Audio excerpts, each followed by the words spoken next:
Bonjour, bonsoir, bon après-midi à tous et bienvenue dans ce nouvel épisode d'Histoire de succès, le podcast où je retrace chaque jeudi matin le parcours de mes invités, depuis l'enfance jusqu'à aujourd'hui. Je suis Fabrice Florent, je suis le fondateur de Mademoiselle, un média web féminin que j'ai lancé en 2005 et revendu et quitté durant l'été 2020 après 15 ans de bons et loyaux services.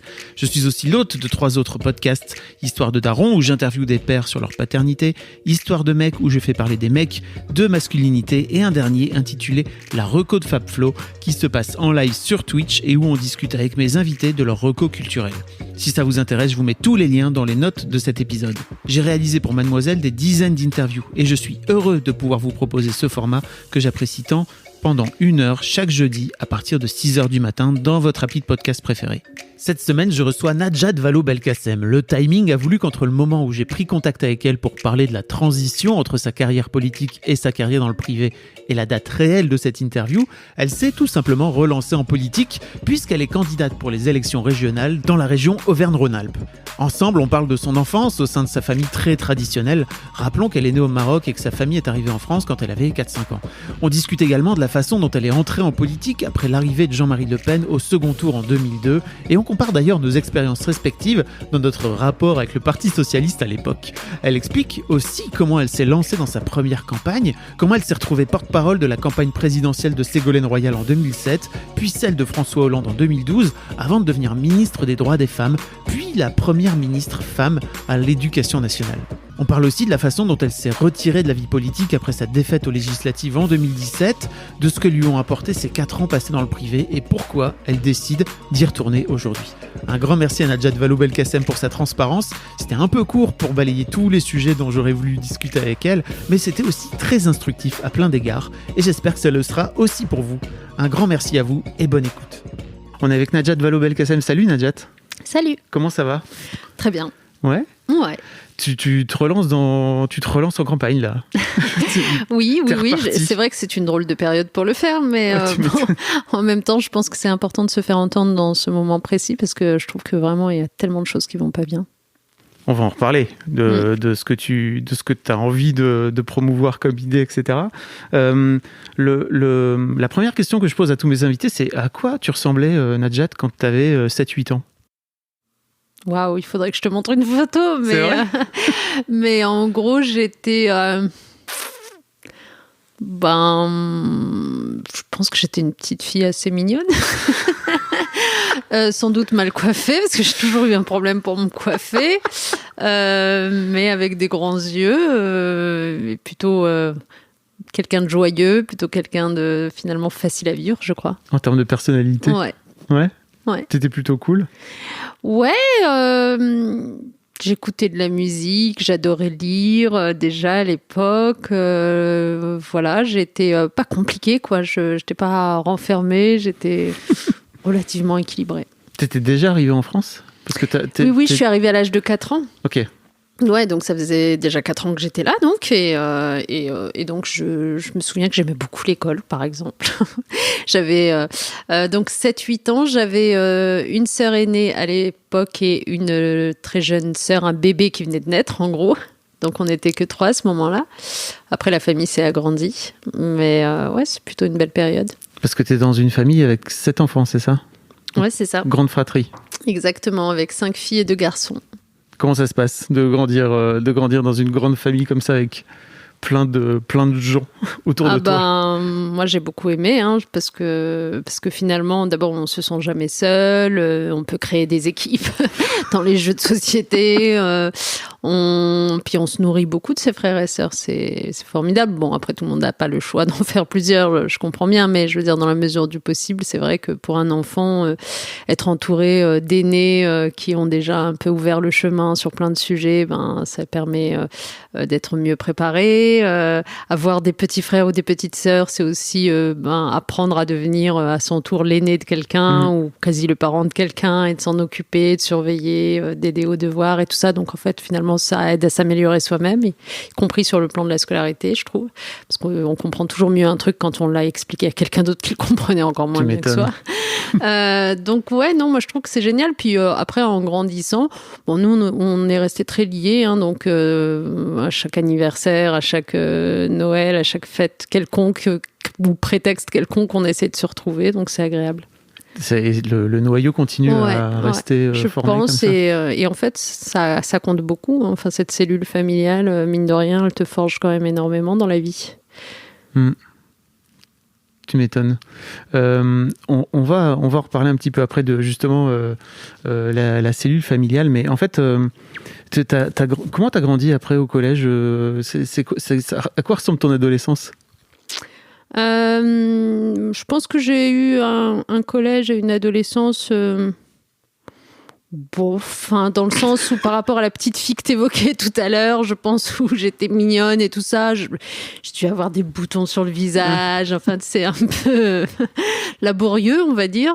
Le collège pour moi, je pense que c'est le moment où j'ai commencé à m'intéresser à des garçons et tout ça, que c'était pas forcément réciproque. Que je commençais à vouloir plus de liberté que de m'en laisser forcément mes parents, parce qu'on était quand même dans une famille assez traditionnelle, notamment à l'égard des filles, donc autant te dire que les sorties, elles n'étaient pas nombreuses. Donc je pense, plutôt difficile, je dirais.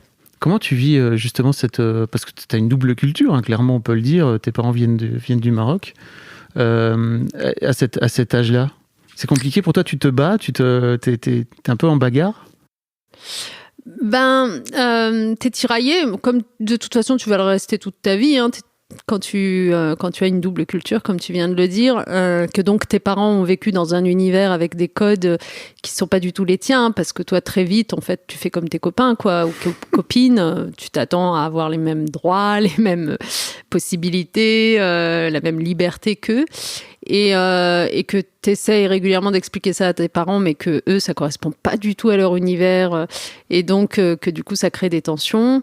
Et après, plus tu grandis, et plus, en plus, ça te met mal à l'aise de créer des tensions avec tes parents, parce que t'as pas envie de ça, t'as pas envie de les mettre en difficulté, parce que quand tu grandis, tu comprends qu'en fait, c'est pas qu'ils veulent t'embêter, c'est juste que eux-mêmes, d'une certaine façon, sont pas forcément adaptés à l'univers dans lequel ils vivent pourtant depuis des années et qu'en fait finalement la souffrance elle est plus quasiment de leur côté que du tien, parce que toi il y a un moment où tu vas voler de tes propres ailes et te créer tes propres codes.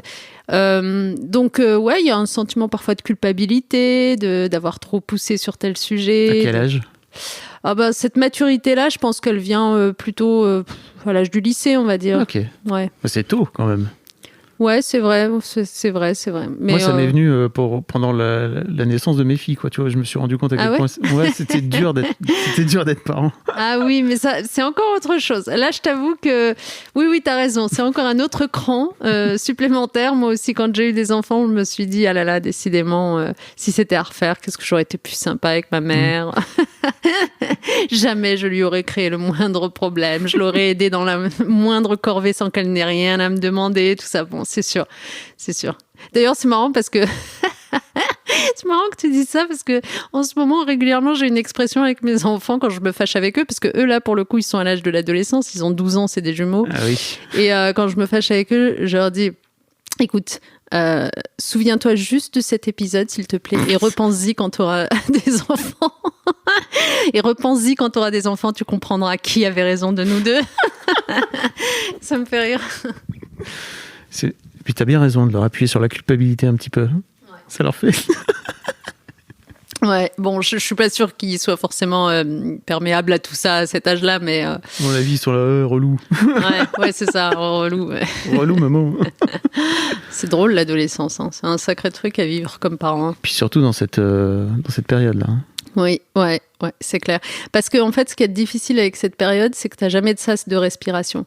Si tu veux, en temps normal, par exemple, je sais pas, quand il y a des tensions avec tes ados et tout ça, il y a toujours un moment où tu te dis, bon, allez, vous savez quoi, on va partir en week-end, à la campagne, ailleurs, ou partir, quoi. Se changer d'horizon et tout ça, et du coup se retrouver avec un contexte qui fait qu'on oublie nos tensions. Là, en fait, tu peux pas partir. T'es toujours entre ces quatre murs. C'est un peu compliqué. Hein. Les gamins peuvent plus faire de sport aussi. Ouais, donc, absolument. Ouais. Ceux qui avaient tendance à évacuer par là, c'est plus compliqué. Puis quoi. même le cinéma, enfin, ouais. C'est dur. Hein. C'est compliqué. Faut que ça s'arrête. Hein. C'est pas possible là. Faut vraiment que ça s'arrête. Et en même temps, tu vois, on en parle avec légèreté, mais quand je pense, parce qu'on est en train de parler de la cellule familiale, mais quand je pense que là, on atteint les 100 000 morts, quoi. Quand je pense à toutes ces familles, mais détruites définitivement par la perte de quelqu'un et qui n'ont pas pu le voir. Et, enfin, vraiment, les sentiments, là, pour le coup, mêlés de plein de choses, sans doute de culpabilité ici ou là, etc. Enfin, c'est horrible, quoi. C'est vraiment horrible. Moi, je crains fort finalement le deuxième effet qui se coule en quelque sorte de cette horrible pandémie, qui est la pandémie psychologique, quoi. La santé mentale, ça va être chaud, hein. Ouais. Je crois que la deuxième vague psychologique, elle va être compliquée en sortie de crise, quoi, tout simplement. Une fois qu'on sera sorti de l'aspect sanitaire, quoi. En tout cas, moi, je suis en contact avec pas mal de gens qui travaillent avec les jeunes d'une manière générale, et ils me disent que c'est très compliqué pour tous les jeunes d'une manière générale, et pour les adultes aussi, forcément, quoi. Mais la jeunesse qui arrive derrière, ça va être quelque chose. Reparlons de ta jeunesse, justement, pour revenir dans le sujet. J'ai l'impression de t'avoir perdu. Non, j'étais coincée dans la pandémie, mais oui, vas-y. Allez, reprenons des souvenirs plus sympas. Tu te lances dans des études tu vas à l'IUP, c'est ça? Non, en fait, moi, quand j'obtiens le bac, donc comme je te le disais, j'étais globalement plutôt une élève sérieuse, enfin voilà, avec de bons résultats, etc. J'aimais beaucoup l'école. C'était pour moi, en fait, c'était vraiment un endroit de liberté, l'école. C'était soit le foyer familial, soit l'école. Bon. Et donc, du coup, tout ça m'amène à obtenir le bac. Donc, j'ai fait des études d'économie. Enfin, je veux dire, j'ai fait une filière sciences économiques et sociales au lycée, qui n'était pas forcément une filière que j'avais choisie spontanément. Moi, j'étais très littéraire. Hein. Je te parlais de mon rapport au livre, à la lecture. Mais vraiment, quand tu m'interrogeais à l'âge de 15 ans sur ce que j'aurais voulu faire dans la vie, je t'aurais répondu, bah écoute, moi, là, je me verrais bien dans une petite maison au bord de la mer avec une machine à écrire, non pas un ordinateur, une machine à écrire pour écrire des romans. Voilà comment je m'imaginais. C'était vraiment mon rêve, j'aurais voulu écrire. Et en fait, quand est venue l'heure du lycée, dans ma ville, dans mon territoire, enfin dans mon quartier où je devais aller au lycée, grosso modo, malheureusement, il n'y a pas de filière littéraire. Il y avait, on n'en parle pas assez, mais tu sais, l'éducation nationale, ça n'a pas toujours été bien traité, et notamment dans les quartiers populaires. Et moi, j'étais dans un quartier populaire à Amiens. Et donc, c'était un lycée dans lequel il n'y avait pas de filière L. Donc, tu faisais soit scientifique, soit économique et social. Et donc, j'ai pris économique et social, parce que de toute façon, j'étais mauvaise en maths. Et finalement, bon, j'évite de nourrir des regrets, moi, dans la vie. Et j'ai plutôt bien aimé, en plus, la science éco-sociale. Et donc, bon, voilà, j'ai eu un bac avec mention. Puis après... j'étais pas très décidée sur ce que je voulais faire de ma vie parce que, à part ce rêve que je viens de décliner, de toute façon, je savais même pas ce qu'il fallait faire pour devenir romancière. Donc du coup, à ce moment-là, ma sœur aînée, qui a 1 an et demi de plus que moi et qui avait du coup un peu ouvert le chemin avant moi, m'a conseillé en me disant, écoute, moi j'ai fait des études, enfin j'ai commencé des études de droit et franchement j'adore ça, c'est super le droit, ça reste un peu littéraire et en même temps ça te donne une méthode de travail, c'est hyper précieux pour naviguer dans la vie sur plein de sujets, etc. Tu devrais faire ça, et j'ai suivi son conseil, donc finalement pas plus inspirée que ça, j'ai rejoint l'université Jules Verne de Picardie à Amiens en droit, et j'ai commencé là-bas une licence. Et j'ai plutôt aimé ça. Et en fait, quand je suis arrivée à la licence, justement, en 3e année, en plein milieu de cette année-là, je me souviens que j'ai eu une espèce de prise de conscience et je me suis dit, mais en fait, là, si je continue, bon, je m'en sors bien, mais si je continue, je vais, une fois de plus, faire exactement comme ma sœur aînée, qui s'apprête, elle, à ce moment-là, à devenir avocate. Et je me dis, mais quand même, je vais pas passer ma vie à faire comme elle, à me comparer à elle, parce que du coup, on regardait les notes qu'on obtenait, tout ça. Là là. C'est quand même pesant. Il faut qu'elle ait sa vie, il faut que j'ai la mienne. Et donc, du coup, à ce moment-là, je pousse la porte d'un CIO, d'un centre d'information et d'orientation dans mon université. Et je regarde un peu et je tombe sur une brochure, comme ça par hasard, qui est la brochure de Sciences Po Paris. Et là, je découvre l'existence de cette école dont j'avais jamais entendu parler auparavant, ce qui est quand même un petit sujet. Et je me dis, mais dis donc, mais ça a l'air vachement sympa, c'est généraliste, ça t'oblige pas à choisir un secteur tout de suite. Vraiment, ça a l'air cool. C'est sur concours, je vois. Et je me dis, tiens, je vais préparer le concours. Et je le fais en fait dans mon coin. Je veux dire, je passe des heures à la bibliothèque universitaire de la fac. Et au lieu de travailler sur mes cours de l'époque, je travaille pour préparer le concours. Un de mes profs d'université à qui je m'en ouvre, sans doute voulant bien faire, me dit tu sais, il faudrait pas que tu sois déçu quand même parce que c'est vraiment très très dur comme concours. Mais du coup, avec du recul aujourd'hui, je me dis quand même, mais il faut vraiment jamais dire ça aux élèves, quoi. C'est pas possible. Et surtout, déjà, t'es pas informé parce que tu vis dans un quartier quand même un peu, pas le plus côté de France. Deuxièmement, on essaie de t'auto-censurer. Non, ça va pas, quoi. Et donc, bon, je n'écoute heureusement pas. Je ne sais pas d'où me vient cette espèce de force de caractère à ce moment-là, mais je n'écoute pas et je poursuis. Je travaille sur le concours. Je vais le passer. Et franchement, c'est vrai que quand je viens le passer, c'était à Arcueil, je me souviens, à Paris, je me dis, ah ouais, le profil des gens qui sont autour de moi, là, c'est vrai que c'est essentiellement des Parisiens, et puis de toute façon, essentiellement des gens qui ont en tête de faire Sciences Po depuis l'âge de 12 ans, quoi. Et donc, c'est clair qu'on n'est pas du tout dans les mêmes univers. Donc là, je me dis, bon, je ne vais pas l'avoir. Et en fait, un jour, je reçois la lettre à la maison qui m'informe que je suis admise, donc... Je saute au plafond, trop contente, parce qu'en fait, ça représentait plein de choses. Pour moi, c'était à la fois, bien sûr, avoir un concours, ce qui est toujours plaisant, intégrer une très belle école, mais aussi aller vivre à Paris. Sortir de mon foyer familial. Parfois un peu réducteur pour moi, parce que je pouvais pas vraiment sortir en réalité. Donc, c'est ce qui m'a donné la possibilité de quitter Amiens, d'atterrir à Paris, de vivre seule pour la première fois, de sortir le soir si j'en avais envie. Et puis surtout pour revenir à la dimension scolaire du truc, de passer par une super école. Moi, j'ai adoré Sciences Po, vraiment. Qu'est-ce que tu y as appris là-bas ?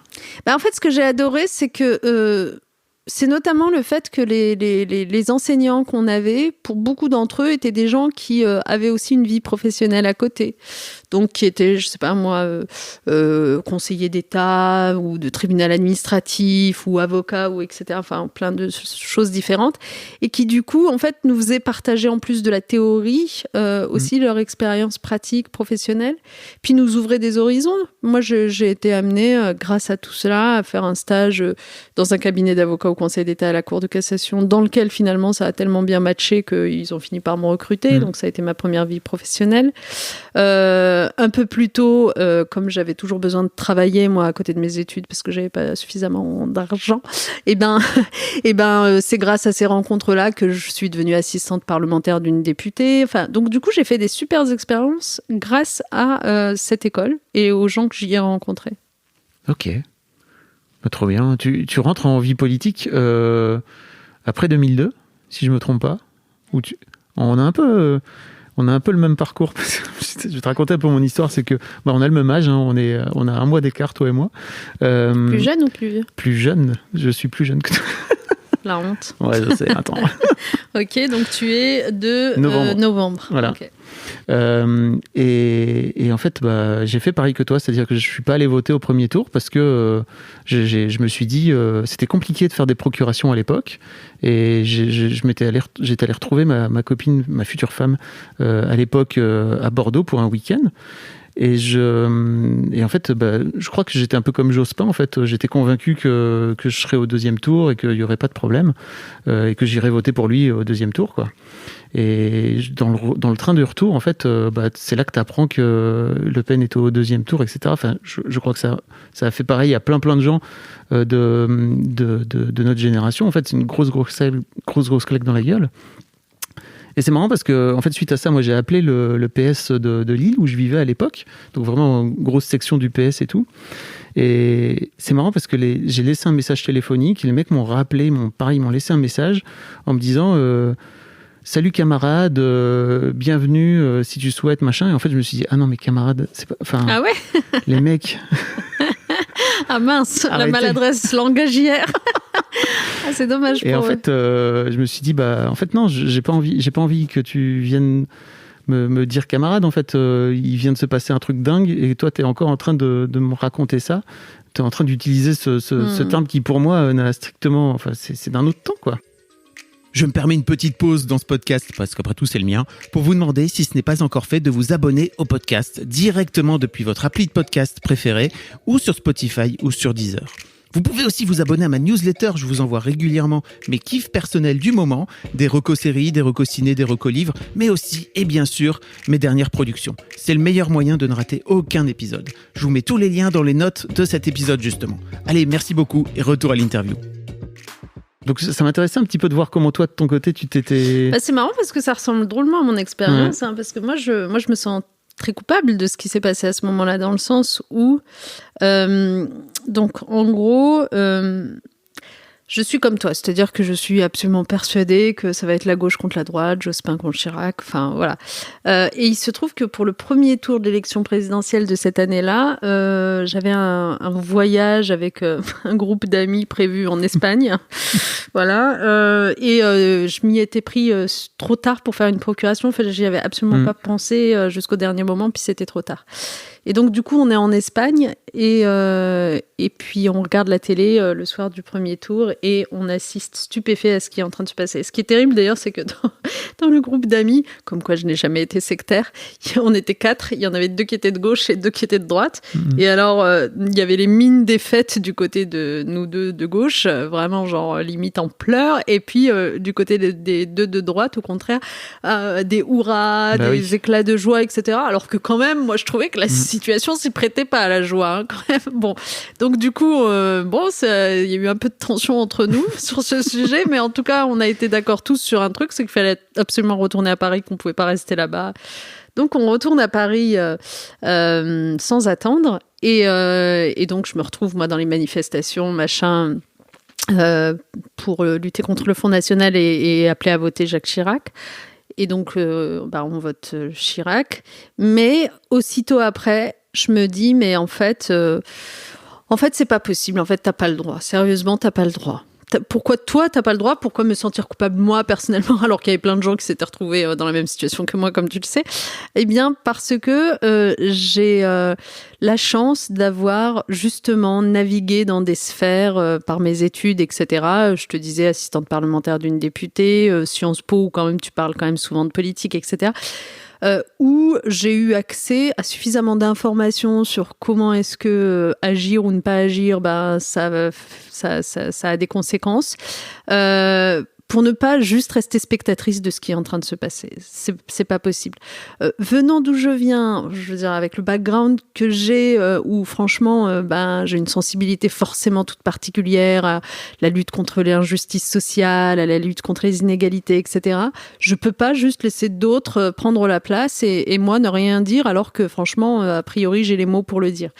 Et donc, pour toutes ces raisons, je me dis, allez hop, prends-toi en main. Et moi, à ce moment-là, je suis quelqu'un qui a un esprit assez méthodique. C'est-à-dire que, en fait, quand j'essaye de trouver une solution, je pose sur la table toutes les possibilités avant de trancher. Alors, parfois, ça prend du temps.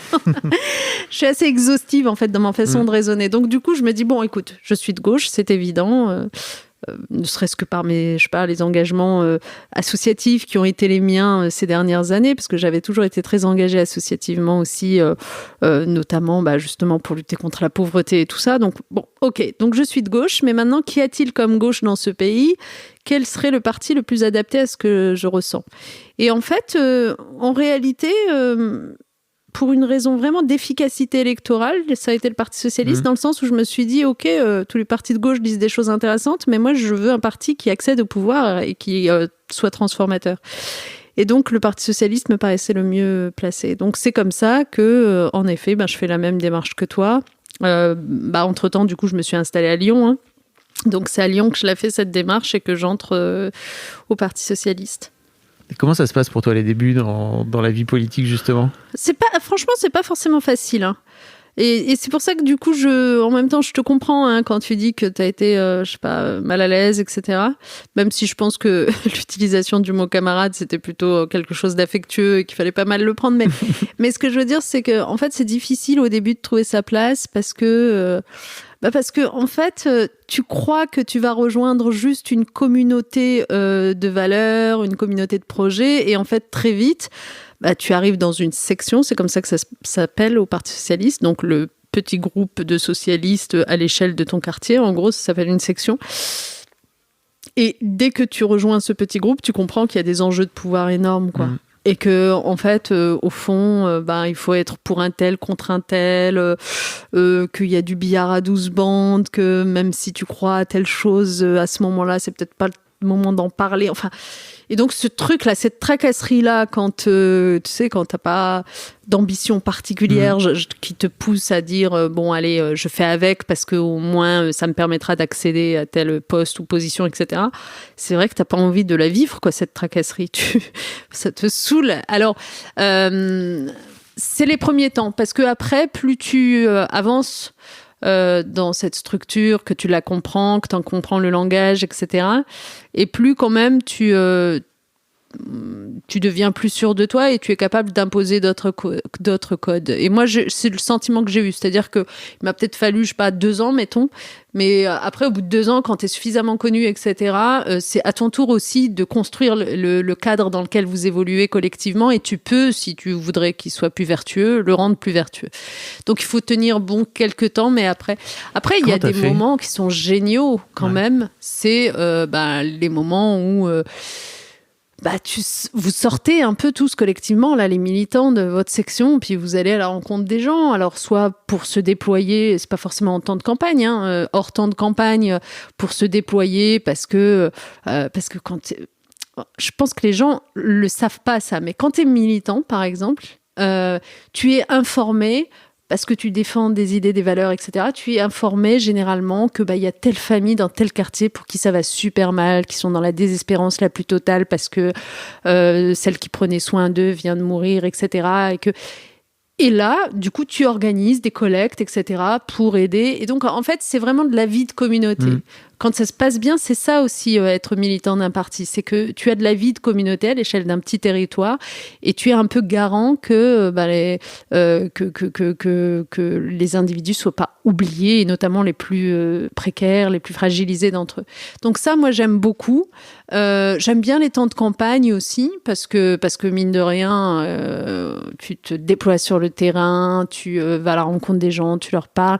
Ça n'a pas toujours été facile pour moi, parce que j'étais assez timide. Donc, franchement, ma première campagne en 2004 pour les élections régionales en Rhône-Alpes, il a fallu vraiment me pousser pour me convaincre d'y aller, parce que je me disais, oh mon Dieu, mais comment je vais faire?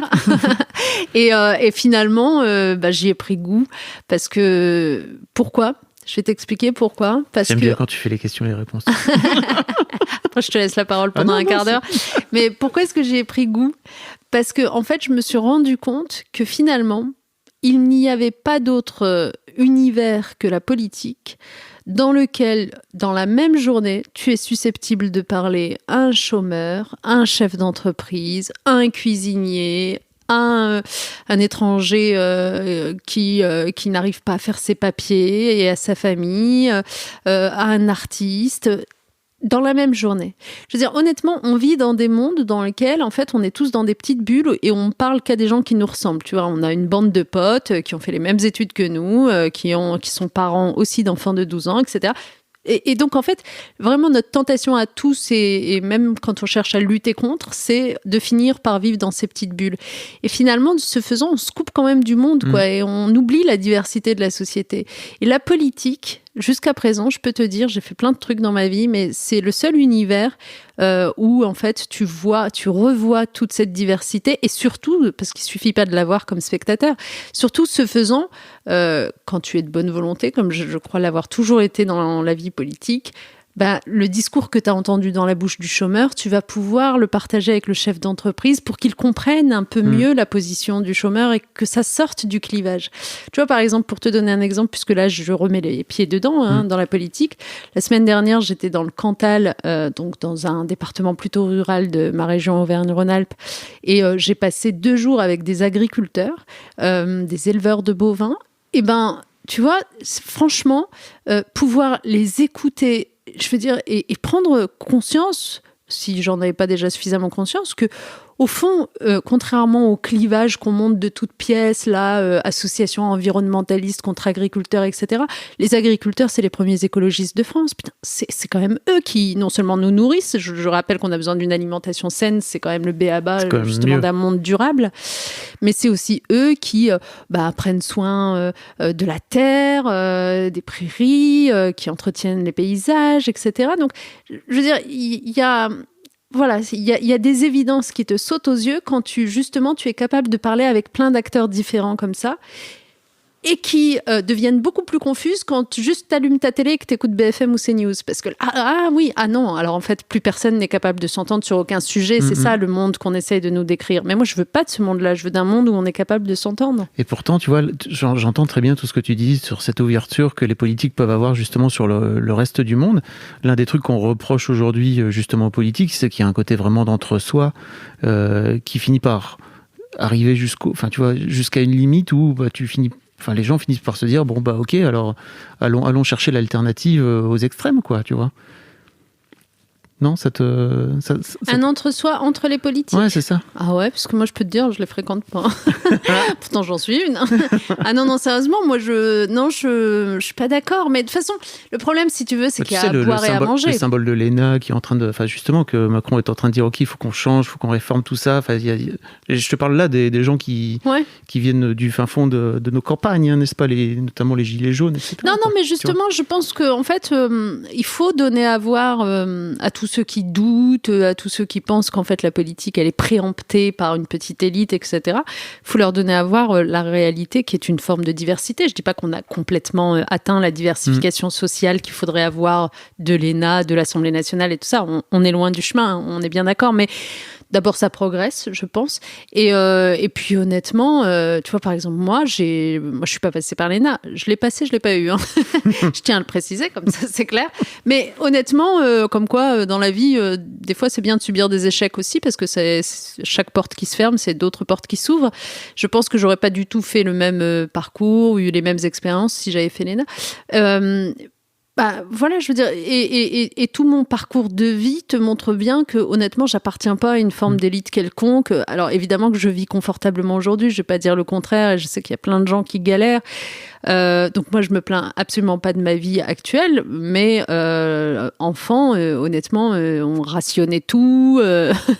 Régulièrement, on n'avait plus la télévision parce qu'on pouvait plus se la payer. On mangeait pas de viande tous les jours, loin de là, etc., etc. Donc la politique, elle est aussi faite de ça. Il faut savoir le valoriser quand ça existe. Après, c'est vrai que il m'est arrivé aussi de me dire que, à contrario, on rencontre parfois en politique des gens pour qui c'est une forme de rente. Et que ce type de comportement-là, il faut le dénoncer, d'où la dénonciation du cumul des mandats. Il faut s'y opposer à tout prix. Mais c'est vrai qu'il y a des gens pour qui c'est une forme de rente, comme si c'était normal.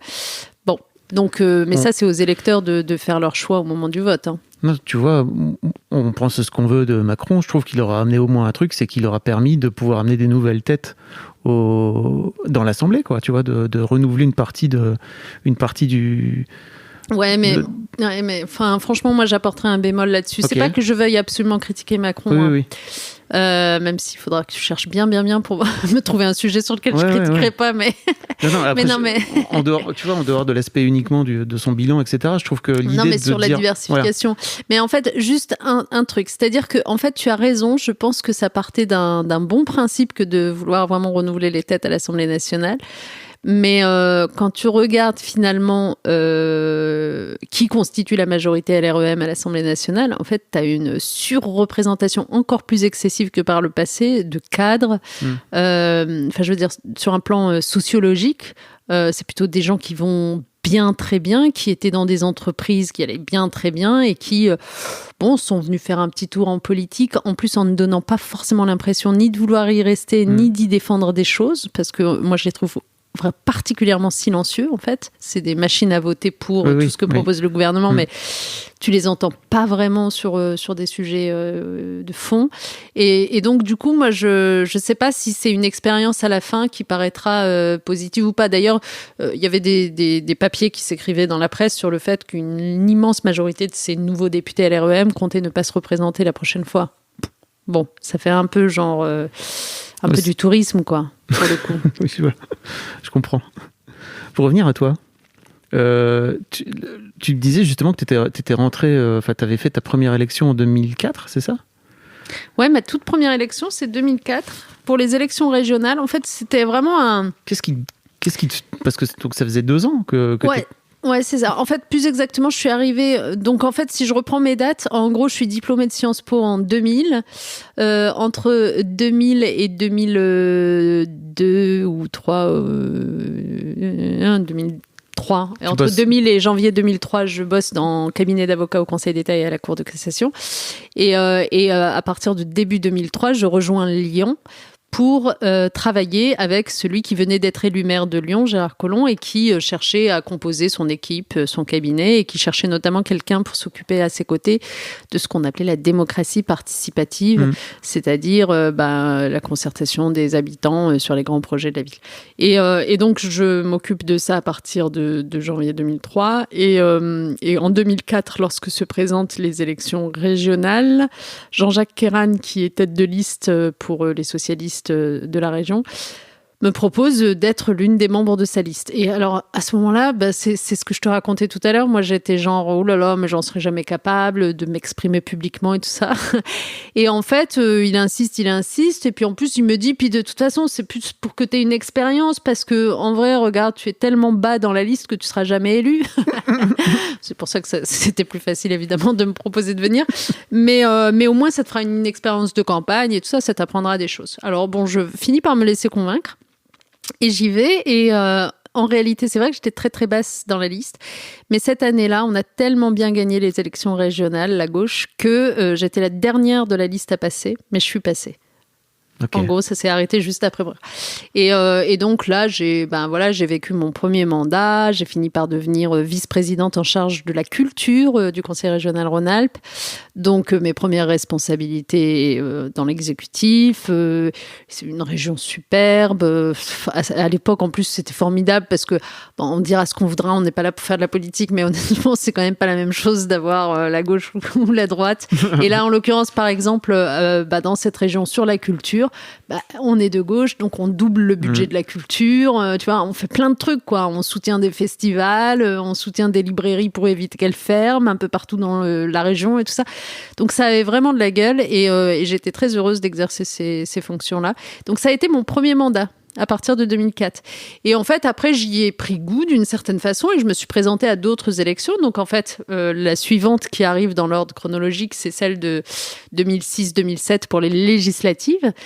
C'est aussi le moment où je fais la connaissance de Ségolène Royal, qui devient candidate à la présidence, et du coup, avec laquelle ça passe super bien à l'époque, et qui me propose d'être l'une de ses porte-paroles. Donc je fais partie de son équipe pendant la présidentielle 2007. Ça voulait dire vraiment sauter dans le grand bain sans savoir nager, parce que autant te dire que jusqu'à présent j'avais été une petite élue locale, et soudain je passais à la politique nationale, coup fourré, les médias, les immenses meetings à 5000 personnes ou plus, etc. Bon, donc voilà, c'était un autre univers. Cette campagne de Ségolène, elle est dure, quoi, parce que elle est hyper dure. Elle en prend dans la gueule de tous les camps. Ouais, Ségolène, voilà, pour des tas de raisons, c'est-à-dire à la fois le fait qu'elle soit femme, le fait que la personnalité qu'elle a, le fait C'est qu'elle... une femme de caractère, on va dire. Ouais, le fait que quand même beaucoup de caciques du parti la soutenaient, en vérité pas du tout. Et donc, elle se faisait tirer dans les pattes par son propre camp. Voilà, mon programme c'est voici, etc. Je sais pas si tu te souviens de tout ça. Si on est de la même génération, tu dois t'en souvenir. Oui. Bon, et donc du coup c'était très dur. Et puis elle avait aussi une façon de faire campagne où grosso modo, justement, elle considérait que c'était sa liberté, etc. Elle annonçait aussi des choses le soir à 23h, des mesures programmatiques dont on n'avait pas forcément parlé. Puis toi, le lendemain matin, tu étais à 7h30 sur une matinale pour les commenter, quoi. Donc c'était pas un moment vraiment toujours facile. Mais en même temps, il y avait, je dois lui reconnaître ça, une exaltation, un enthousiasme. C'était une belle campagne. Les gens qui la soutenaient et qui l'aimaient même, l'aimaient vraiment, quoi. Et donc, il y avait vraiment une énergie que j'ai rarement retrouvée dans une élection. Bon, tout ça pour finir par perdre. Ouais. Donc, on a perdu en 2007. Et j'étais un peu triste, j'avoue, parce que bon, c'est toujours difficile. Mais en même temps, je reviens à ce que je disais tout à l'heure sur les échecs. Je pense qu'à chaque fois, en fait, derrière, il y a un truc qui s'ouvre. Donc, et ça s'est vérifié pour ce qui me concerne, parce que du coup, je suis retournée à Lyon. Et en 2008, donc les législatives, on les a perdues aussi. Hein. Ouais. Mais je suis retournée à Lyon et en 2008, donc soit un an plus tard, je me suis représentée cette fois-ci pour les élections départementales dans un canton qui n'avait jamais été à gauche, mais vraiment un canton dur de Lyon. Et en fait, j'ai été élue et bien élue. En plus, c'était incroyable, c'était absolument ingagnable sur le papier. Et j'ai été bien élue et j'étais très très fière de moi. Et tu vois, si tu interroges tes invités sur leurs histoires de succès, c'est presque celle-là que tu retiens que j'aurais en tête parce qu'elle est extraordinaire. C'est-à-dire, pourquoi je suis élue. C'est vraiment, si tu veux, ça... sur le papier, ça fait pas sens. Dans le sens où on est dans un territoire de 30 000 habitants, tu vois, c'est pas un petit territoire, hein, c'est pas parce qu'on parle d'un canton que... Bon, donc 30 000 habitants, on a un conseiller général sortant de droite qui, pour le coup... Parce que moi, j'ai souvent eu affaire à des gens de droite insupportables et que je combattais de toutes mes forces, comme en ce moment Wauquiez. Mais celui-là, il n'était pas du tout comme ça. Il était plutôt apprécié. Ouais, non, vraiment. Il était plutôt apprécié, plutôt bonhomme, plutôt... Il était élu depuis, je crois, 1981. Donc, c'est te dire quand même l'attachement que les habitants avaient pour lui. Il se représentait, il n'avait pas vraiment de casserole ou de je sais pas quoi.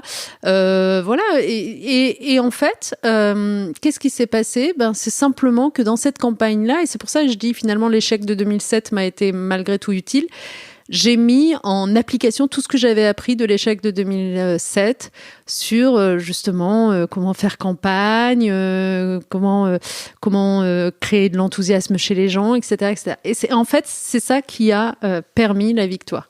Et j'ai un souvenir du jour du vote où, tu sais, le soir venu, quand les votes se sont arrêtés, t'as des assesseurs dans les bureaux de vote et puis t'as des habitants qui ont accepté de prêter main forte, c'est comme ça que ça se passe, pour dépouiller les bulletins de vote.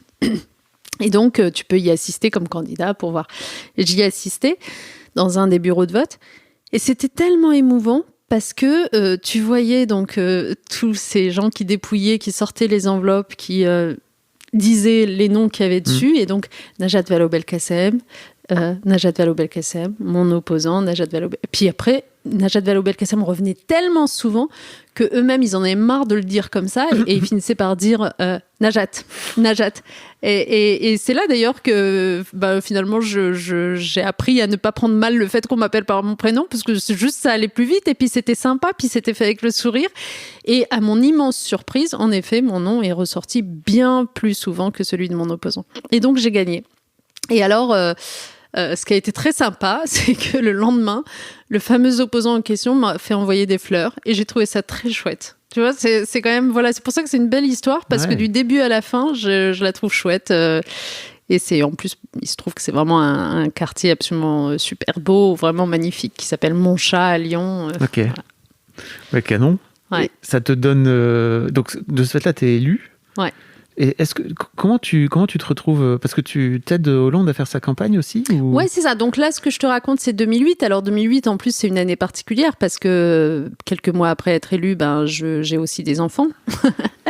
Yes. Ouais, c'est ça. Je suis élue en mars 2008 et mes enfants sont d'octobre. Bon, ils sont nés un peu précocement, hein, parce que ce sont des jumeaux. Ouais, c'est des jumeaux. Mais voilà, donc c'était une année quand même assez chargée. Ah oui, donc tu as quasiment fait tes enfants en même temps que tu as été élue. Bravo. Ouais, normalement j'aurais dû les avoir en janvier. Ils sont nés vraiment précocement, Okay. mais ouais, clairement. Et ensuite, qu'est-ce qui se passe la même année, je suis... c'était en même temps l'élection, hein, donc je suis élue aussi à la ville de Lyon. Bon, voilà.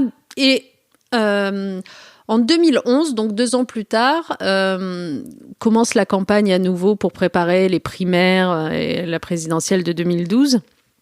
Ségolène y retourne. Je suis restée assez fidèle, donc je la soutiens dans cette démarche de primaire. Bon, elle est battue, je crois qu'elle doit faire 7,5% à l'époque. C'est triste. C'est même un peu désespérant. Bon, et moi, j'ai le sentiment que, mon aventure nationale s'arrête là. Et en fait, François Hollande m'appelle et me dit, écoute, de toute façon, je vais reconfigurer mes équipes maintenant que je l'ai remporté et tout ça. J'aimerais bien que tu en sois. Et j'avais trouvé que tu avais fait vraiment du bon boulot en 2007 dans le porte-parole là. Donc, si ça t'intéresse de me rejoindre pour ça. Et donc, du coup, c'est comme ça qu'il m'embarque. Et que je deviens porte-parole, notamment avec Bernard Cazeneuve à l'époque de François Hollande. Et donc, on vit toute la campagne comme ça. Et cette campagne-là, elle s'avère victorieuse. Donc, en 2012, on est au mois de mai 2012. Et quelques jours après son élection définitive, François Hollande m'appelle quand il compose le gouvernement pour me proposer d'être ministre. Et alors, il me dit, voilà, j'ai pensé à 2 sujets pour toi. Je dis, ouais. Il me dit, j'ai trouvé que tu avais très bien fait le job comme porte-parole pendant la campagne, donc je te proposerais bien de le garder pour le porte-parole du gouvernement. Mais j'y ajouterais bien aussi le droit des femmes, parce qu'en fait, je voudrais recréer un ministère des droits des femmes de plein exercice et j'aimerais bien te le confier. Qu'est-ce que t'en penses ? Mon cœur battait à tout rompre et j'ai fait merci de ta confiance quoi. C'est tellement chouette, j'étais vraiment heureuse quoi, j'étais vraiment ravie parce que en fait vraiment le ministère des droits des femmes c'est un truc mais tu peux pas savoir l'enthousiasme qu'il y a à s'occuper de ces sujets-là. Certains considèrent que c'est des sujets annexes, etc. Mais pas du tout, en fait. Je veux dire, quand tu penses une société, mais qu'est-ce qu'il peut y avoir de plus important que de se dire, tiens, on va chercher à atteindre un bien-être collectif qui passe par une meilleure égalité entre femmes et hommes. Enfin, vraiment, je vois pas ce qu'il y a de plus important que ça, en fait. Et donc, du coup, j'étais très heureuse d'avoir ça.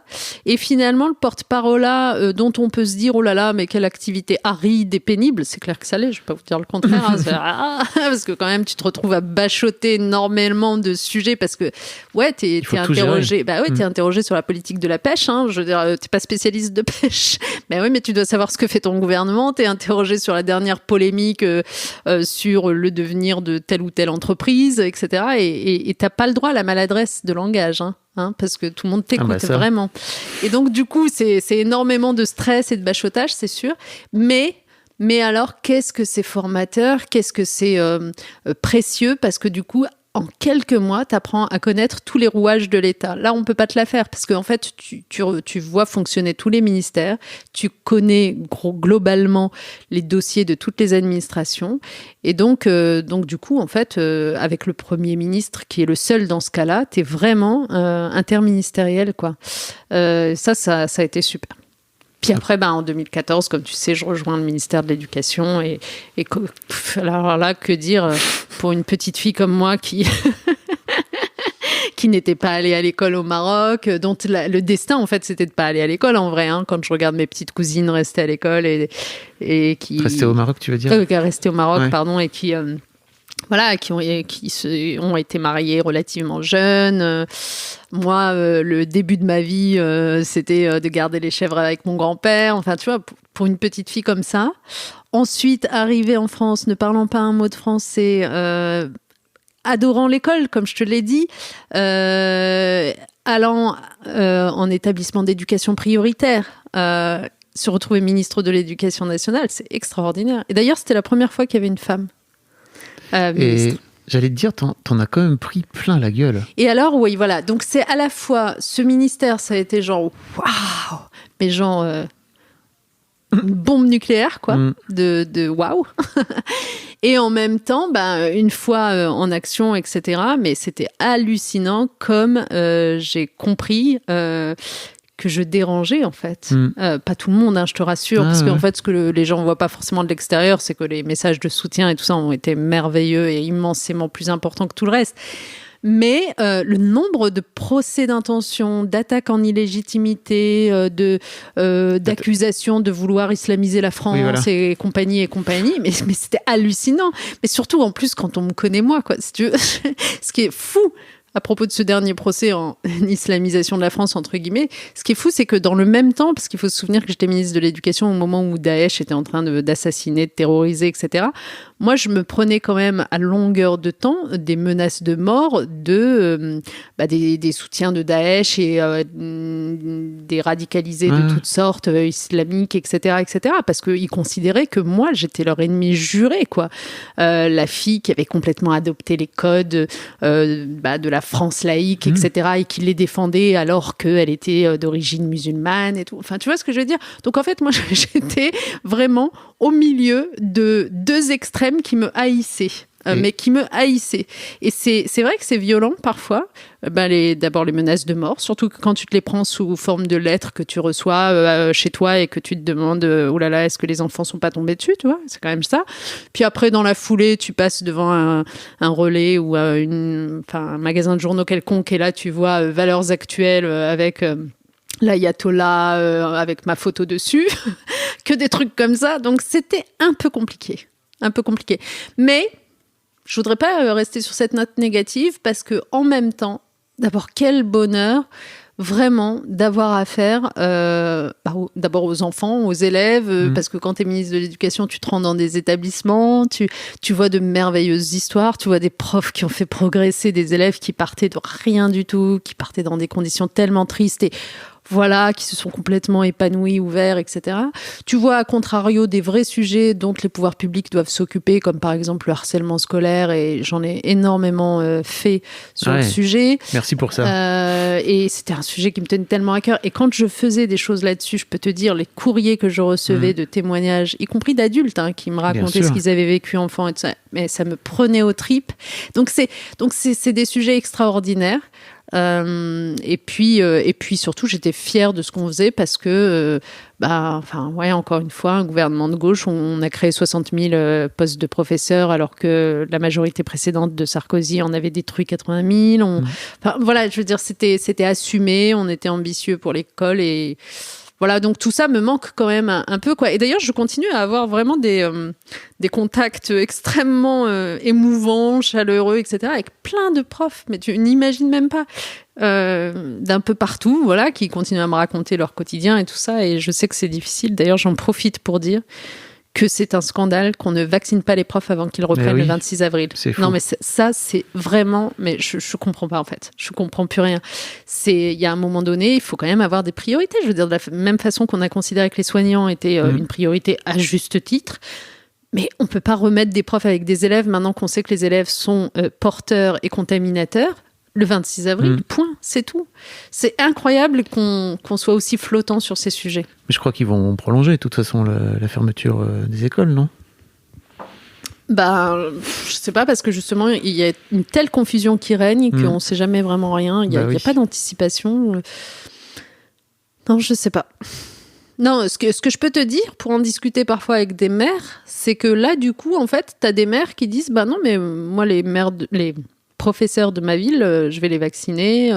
Mais du coup, en fait, tu as une espèce d'inégalité territoriale parce que, comme les maires sont chargés de l'organisation des vaccinodromes... M-A-I-R-E. Maire M-A-I-R-E-S, pardon, ouais, c'est ça. Comme les maires sont chargés de l'organisation des vaccinodromes, du coup, à un moment donné, ils disent « basta le gouvernement, là. S'il n'est pas capable d'être clair, moi, je vais faire aussi les priorités et je mets les profs dedans. » Mais du coup, quand tu es prof, en fonction de la ville où tu habites, tu y as accès ou pas? C'est clair, c'est assez... Non, c'est quand même super bizarre. C'est assez étonnant. Je dis pas que cette crise est facile à gérer, hein, entendons-nous bien, tu vois. Je crois que ça doit être chaud. Hein. Non, mais je suis mesurée parce que je sais bien que c'est compliqué. J'aimerais pas être à leur place. Ouais, mais si tu veux, enfin, tu vois, on n'aimerait pas être à leur place, mais tout comme tu n'aurais pas aimé être à la place du gouvernement Hollande quand les attentats du Bataclan ont eu lieu, tu vois, parce qu'il faut se souvenir en fait que chaque gouvernement a sa misère absolue à gérer à un moment donné. Hein. Et si tu veux, moi, je suis désolée, mais l'expérience me fait dire, quand je compare, que au moment où, par exemple, on était en train de gérer les attentats du Bataclan et tout ce qui s'en est ensuivi, ou ceux de Charlie juste avant, etc., ou de Nice après, on s'amusait pas à fomenter des polémiques montées de toutes pièces pour nourrir la machine à buzz et à polémique, comme le fait actuellement ce gouvernement, alors qu'il devrait se concentrer totalement sur la crise sanitaire, qui monte des polémiques tous les 4 matins contre les maires EELV, par exemple, sur les aérodromes, ou je sais pas quoi, ou les aéroplanes. Enfin, tu vois hein, tout ce qui se passe en ce moment en termes de buzz et de polémique. Mais c'est nul, quoi. C'est les membres de ce gouvernement qui montent ça de toutes pièces à chaque fois. Mais c'est pas possible. Mais concentrez-vous sur la crise sanitaire. Donnez-nous des vaccins. Enfin, organisez les choses. Arrêtez. Moi, je trouve qu'il y a un manque de responsabilité qui est cruel, vraiment pour eux. La vraie question, c'est en fait, qui y a à gauche en 2022 ? Je le sais pas plus que toi, honnêtement, parce que en fait. Moi, ce dont je suis persuadée, c'est que les électeurs de gauche, tous les gens qui ont des valeurs de ce côté-là, ont juste envie d'efficacité électorale. C'est-à-dire qu'en gros, il y a un moment où ils te disent « Non, mais si ça doit être un vert, si ça doit être une socialiste, si ça doit être même potentiellement un France insoumise, etc. mais que vous y allez tous ensemble, je voterai parce que j'ai vraiment besoin d'une alternative de gauche, quoi. » Et donc, du coup, il faut répondre à ce désir-là. Et voilà, Alors après, une fois que tu as dit ça, c'est pas facile parce que tu as affaire à des êtres humains, donc tu as des gens qui veulent se compter, tu as des gens qui veulent peser plus que les autres, c'est notre tour, c'est ceci, c'est cela. Donc ça prend du temps. Et en fait, moi, ce qui m'attriste, c'est que tout le temps que ces flottements-là prennent, c'est du temps pendant lequel on ne peut pas exposer nos idées. Ouais. Je l'ai remarqué, à chaque fois qu'on est sur un média, on passe généralement un quart d'heure à devoir s'expliquer sur « mais pourquoi vous n'arrivez pas au rassemblement ?» avant de commencer à parler de « mais ça va pas du tout la réforme de l'assurance chômage, etc. » Et donc ça nous porte considérablement préjudice et ça explique les sondages horribles qui sont tombés encore dimanche dernier. Pour la gauche. C'est compliqué, j'ai l'impression qu'il y a tellement de... On a toujours du mal à gauche à se mettre d'accord, alors que j'ai l'impression que de l'autre côté, ils ont plus de mal... Enfin, ils ont plus de... Oui, c'est vrai. Ils y arrivent mieux, quoi, tu vois, à se mettre d'accord. Oui, mais parce que ça, c'est dans notre ADN, c'est notre culture. Débat. Oui, mais pas que de débat. C'est-à-dire, par exemple, toi, qu'est-ce qui fait que tu te sens... Enfin, je sais pas si tu te sens plus de gauche que de droite aujourd'hui, mais je veux dire... Oui, toujours. Alors, qu'est-ce qui fait que tu te sens plus de gauche ? Parce que, typiquement, je suis persuadée que... t'es pas du tout friand de l'autoritarisme, tu vois ce que je veux dire, il faut tous marcher dans la même direction, droit et tout ça. Toi, t'es plutôt, tu considères qu'on est des citoyens responsables, qu'on doit se forger des opinions, qu'on doit être éclairé, etc. Du coup, cet ADN-là de gauche, ça conduit à la discussion, au débat et parfois à l'incapacité à trouver une solution commune. Alors qu'à droite, c'est certain que... Enfin, je ne veux pas mettre tous les gens de droite dans le même sac parce qu'honnêtement, il y a une vraie diversité. Il y a des gens... Il y en a des biens, comme dirait l'autre. Mais si je prends par exemple là celui que j'observe vraiment de très près, qui est Laurent Wauquiez, le président de la région sortant en Auvergne-Rhône-Alpes, ça y va au bazooka, quoi. T'es pas d'accord avec lui, boum, t'es assassiné dans la seconde, quoi. Enfin, pas au sens propre, au sens figuré, politiquement. Et donc, c'est sûr qu'on n'a pas les mêmes méthodes. Et ça enlève parfois un peu d'efficacité, c'est sûr, comme tu disais, en termes de politique. Moi, je t'ai vu sur Internet il y a l'année passée, je crois, où je me suis dit, waouh, Najat Vallaud-Belkacem a un discours de personne présidentiable où, je ne sais pas si c'était sur France Info, où tu as dit, pour moi, l'enjeu en 2022, c'est d'être capable de s'écouter et de s'entendre, en fait, parce qu'aujourd'hui, il n'y a plus personne qui est capable de s'écouter et de s'entendre. Et je me suis dit, waouh, mais ça, pour moi, c'est un vrai discours, c'est un discours de personne présidentielle, en fait, tu vois, où tu as pris d'un coup d'un seul t'es monté sur une marche. Alors, je te demande pas si tu vas venir me dire ici si tu veux te lancer ou pas, mais comment tu te situes, toi, par rapport à par rapport justement à cette élection à venir qui est quand même importante, je crois, parce que Le Pen est là, quoi. On sent qu'elle est dans le coin. Moi, je pense que, en fait, si tu veux, oublions un instant les étiquettes gauche, droite, LREM, etc., ou même extrême droite. Oublions les étiquettes et résumons le paysage politique auquel on a droit aujourd'hui et ce en quoi il correspond ou pas à nos aspirations. Je suis convaincue d'une chose, c'est que les aspirations d'une immense majorité de Français, qui sont peut-être silencieux, c'est peut-être ça le sujet, mais immense majorité quand même, c'est la paix, la concorde. La concorde. Tu vois, évidemment qu'on est embarqué sur le même bateau, il faut qu'on y arrive ensemble, quoi. Il faut qu'on trouve les moyens de s'entendre ensemble, de faire ensemble.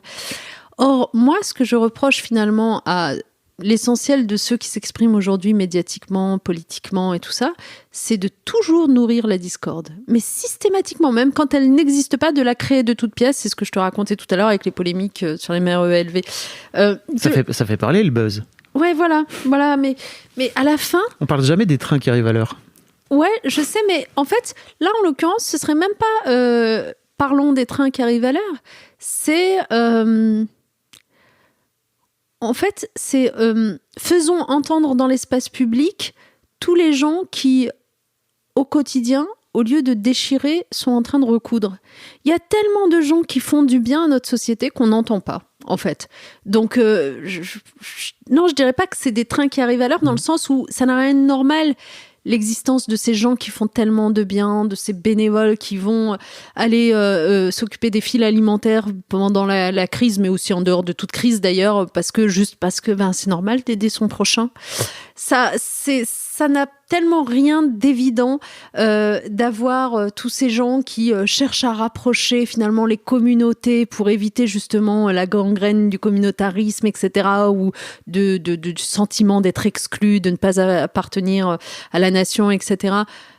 Ça a tellement plus de valeur que le discours qu'on va entendre sur CNews, etc., toujours des problèmes, toujours quelque chose qui va pas...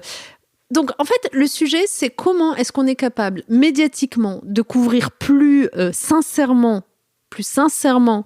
tout ce qui se fait dans notre pays et les efforts de ceux qui recousent, et politiquement, d'en tirer des conclusions sur les politiques publiques à mettre en place.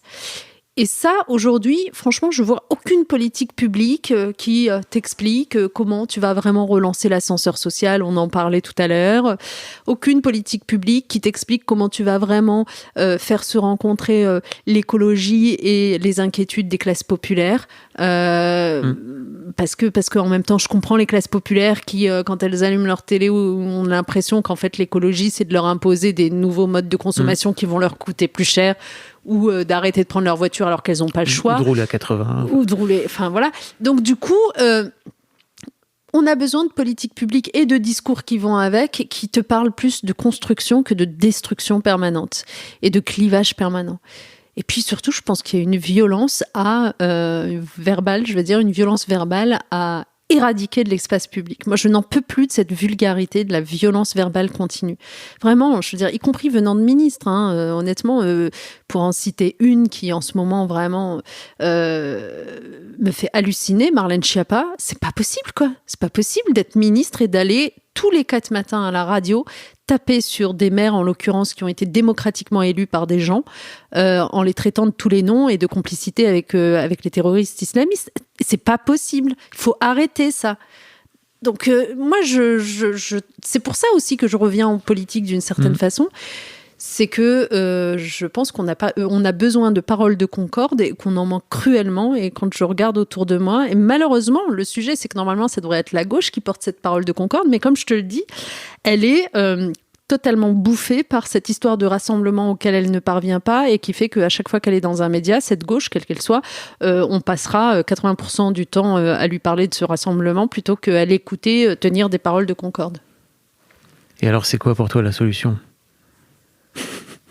La solution, c'est qu'on soit nombreux à tenir le même discours que moi, parce que je pense que toute seule, ça suffit pas. La solution... Je crois pas qu'il faut un ou une chef, tu vois, qui viennent dire à un moment donné, ok, allez, hop, tout le monde derrière moi. Et je dis pas que c'est simple. Hein. Est-ce que c'est comme ça que ça peut marcher ? Enfin si, moi j'en ai bien une de solution toute simple, c'est d'organiser une primaire entre tous les candidats de la gauche. Hein. Ok. Elle a le mérite de la simplicité. Je connais pas vraiment d'autres façons de trancher quand tu as plusieurs candidats qui veulent pas se retirer. Bon. Le problème, c'est que la primaire, si tu veux, elle a laissé un mauvais souvenir parce qu'en 2012, les gens ont eu le sentiment que les candidats choisis au moment des primaires n'ont ensuite pas été soutenus par les électeurs. Mais en fait, je pense que c'est une interprétation trop rapide. C'est-à-dire, du côté de Fillon, c'est pas ça qui s'est passé. C'est pas qu'il n'a pas été soutenu par les électeurs, c'est qu'il y a eu tous ces scandales autour de lui qui l'ont abîmé.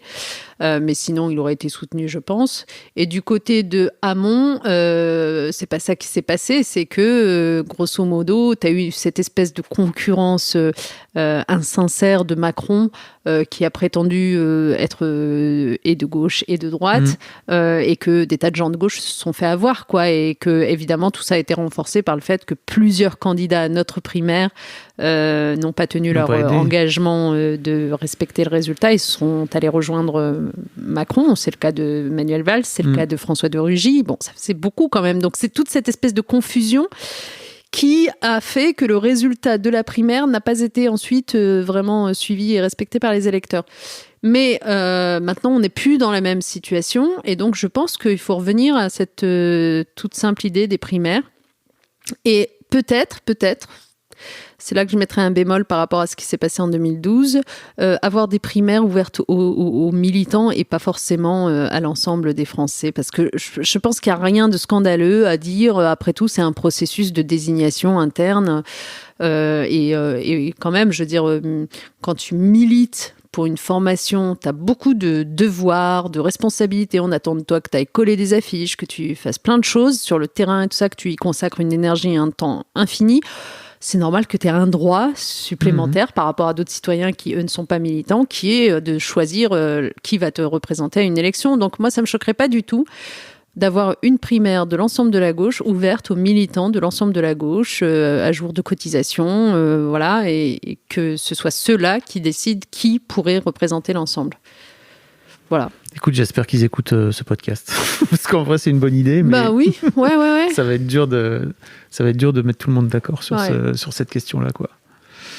Le temps passe, mais on n'a pas parlé aussi de ton break de politique, justement, où tu as fait un truc assez peu commun, finalement, où tu t'es dit, OK, il faut partir. Oui, parce que en fait, c'est vrai qu'il y a plein de gens qui n'ont pas compris et tout ça, mais alors là, moi, je peux te dire que je ne le regrette absolument pas. En fait, on est en 2017. On est dans quelle situation exactement ? Tu sais, c'est la confusion que j'étais en train de te décrire tout à l'heure avec cette offre insincère de Macron.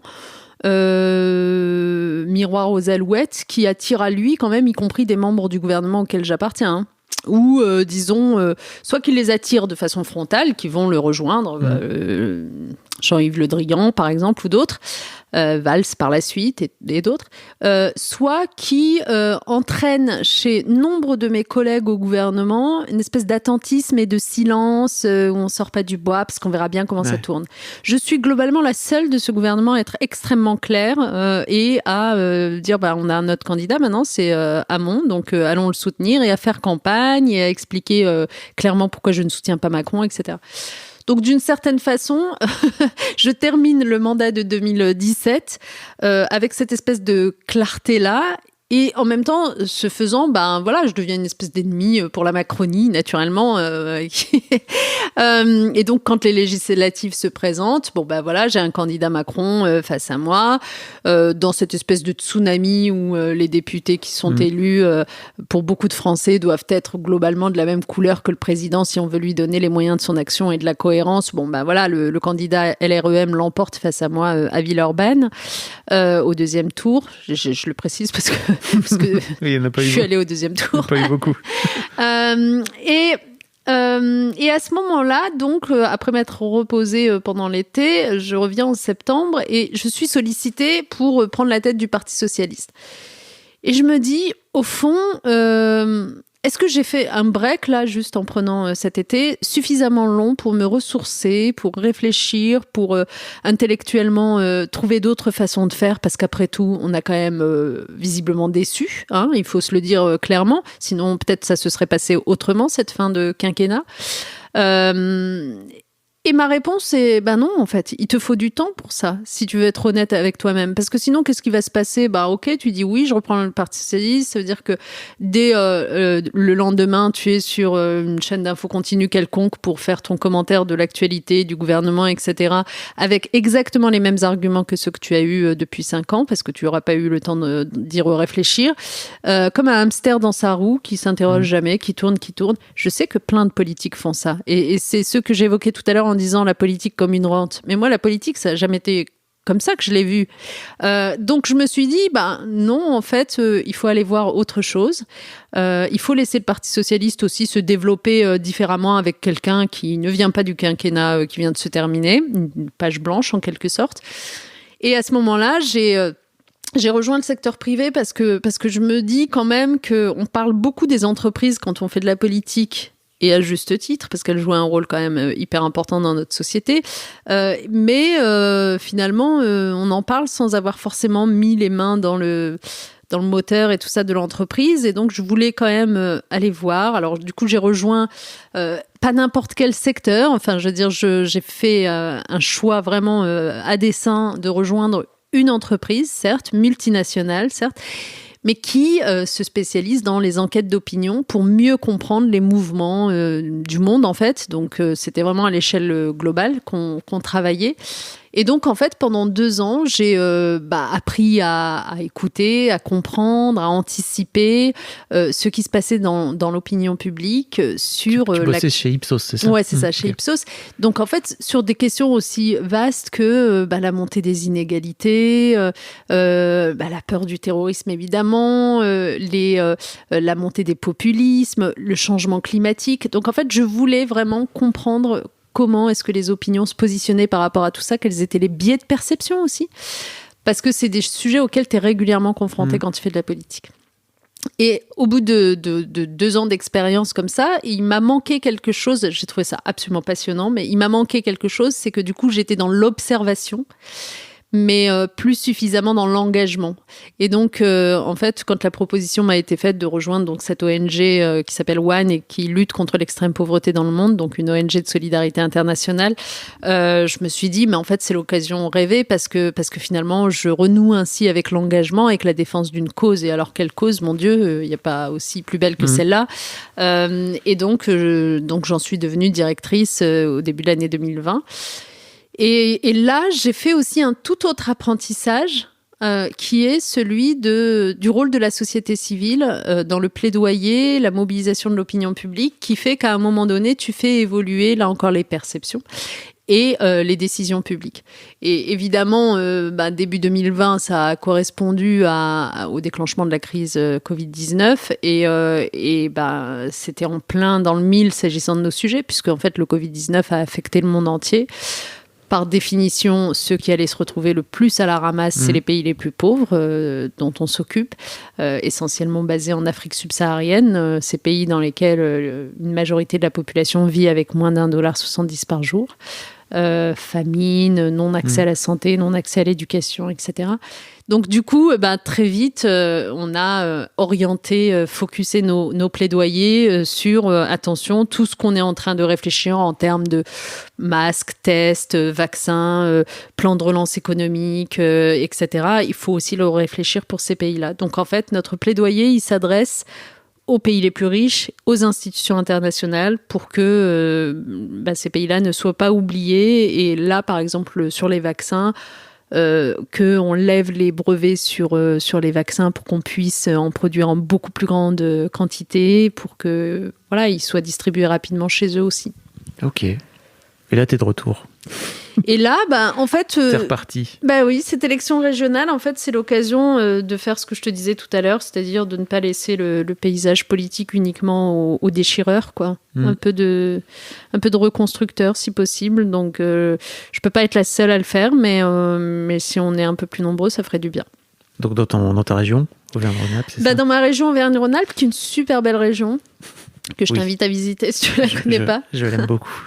Et qui est une région qui, honnêtement, a pas mal souffert depuis 5 ans maintenant, parce qu'en fait, la présidence de Laurent Wauquiez a été synonyme pour elle, globalement, d'affaiblissement sur quasiment tous les plans.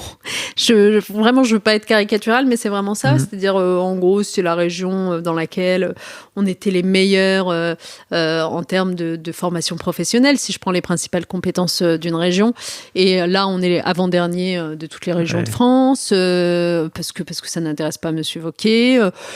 C'est une région dans laquelle on construisait régulièrement des lycées, puisque la compétence lycée appartient aux régions.